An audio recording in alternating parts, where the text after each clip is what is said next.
السلام علیکم و رحمت الله و برکاته. امروز موضوع درباره بعضی از چیزهایی است که پیامبر از خوردن اون من شما را منع کردگی است. خصوصا یک طبیب نزد پیامبر علیه السلام آمد گفت یا رسول الله آیا من میتوانم قورباغه را یعنی قورباغه را به طریق دوا چیکار کنم استفاده برم یعنی دارو تیار کنم؟ میگه پیامبر علیه السلام من از این کار منع کرد. گفت نه نکن این کار. از کشتن اون نهی کرد پیامبر. این روایت ابو داود و نسائی و امام نووی در مجموعه خود روایت کردگی.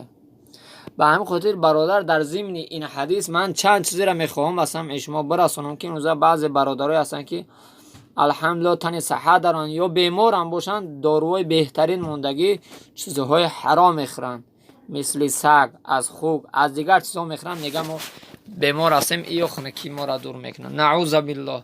خدا نگاه بداره برادران.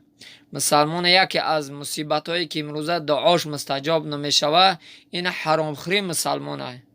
کوشش کنه برادران تا اگر یک عالم پروفسور نباشه که شما را بگه که غیر همه چیز دیگه در هیچ چیز دوا نمیته، خصوصا باید همه چیز بخوری، بعدا علما در اینجا اجازت میتن، نه اینکه به هر طریق هر چیزی که یافتی بخوری. این صحابه را پیامبر از خوردن قورباغه من ای دوا کردن دارو کردن قورباغه من کرد.